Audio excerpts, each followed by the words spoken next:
এই রেসিপিটা আপনারা কে কীভাবে করেন আমি জানি না, তবে আমি যেভাবে করি সেভাবে একটু আপনাদের সাথে শেয়ার করতে চাইছি।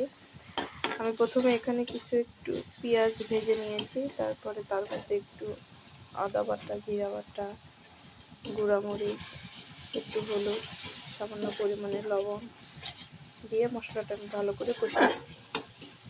কষে নিয়ে এর মধ্যে একটু আমি চিংড়ি দিব।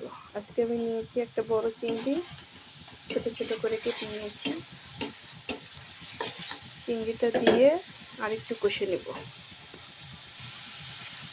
চিংড়িটা আমার দেওয়া হয়ে গেছে, চিংড়িটা আমি দিয়েছি।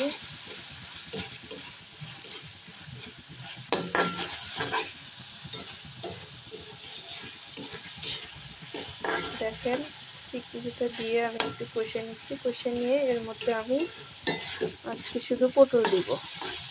পটলগুলো আমি অনেক ছোট ছোট করে আগে থেকে কেটে রেখে দিয়েছি। একটু চিংড়ি মাছ দিয়ে পটল ভাজা করব। এর আগেও আমি বেশ কয়েকবার করেছি এবং খেয়েছি, অনেক মজা ছিল। বাট আজকে ভাবলাম যে আমি আপনাদের সাথে একটু শেয়ার করি আমার রেসিপিটা, আপনাদের কেমন লাগে। তাইলে আপনারা বানায়ও খেতে পারেন, আবার যে যার মতো ইচ্ছে এরকম করে রান্না করে খেতে পারেন। সবার রান্না এক না, সবার জিহ্বার টেস্ট এক না। এর মধ্যে আমি এখন দিব আগে থেকে কেটে রাখা আমার পটল কুচিগুলো আমি দিয়ে দিচ্ছি।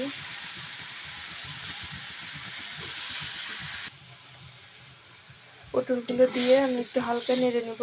সাথে একটা কাঁচামরিচ দিয়েছি, একটু ঝাল কম হলে এটা খেতে একটু মিষ্টি মিষ্টি লাগে এবং স্বাদটা একটু বেশি লাগে। এভাবে আপনি করে তারপরে একটু কিছু সময়ের জন্য ঢেকে দিতে হবে এটা সিদ্ধ হওয়ার জন্য। আমি এখন এটা ঢাকনা দিয়ে একটু ঢেকে দিব।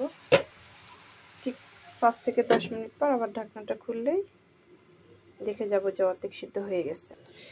এখন একটু আমি ঢাকনাটা খুলে দেখব যে কত দূর হয়ে গেছে। আপনারা তো জানেন পটল সিদ্ধ হতে বেশি সময় লাগে না। আমি হালকা একটু পানি দিয়েছি আর ওখান থেকে বেশ কিছু পানি বের হয়েছে। দেখেন অনেকটাই সিদ্ধ হয়ে এসেছে। আর একটু আবার আমি একটু ঢাকা দিব, আর একটু 2-3 মিনিট ঢাকা দিলেই হয়ে যাবে। একটু দেখেন পানিটা অনেক শুকিয়ে চলে আসছে, প্রায় হয়ে যাবে। তবে আরো বেশ কিছুক্ষণ ধরে এটা ভাজতে হবে। আর একটু শুকিয়ে যাবে এটা, তাহলে অনেকখানি শুকিয়ে যায়।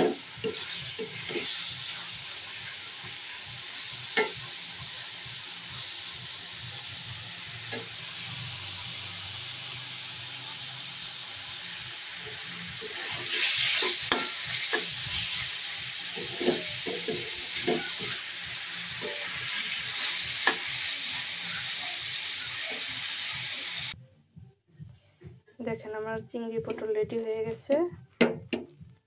এখন গরম ভাত দিয়ে পরিবেশন। আপনারা বাসায় এভাবে করে ট্রাই করে দেখতে পারেন।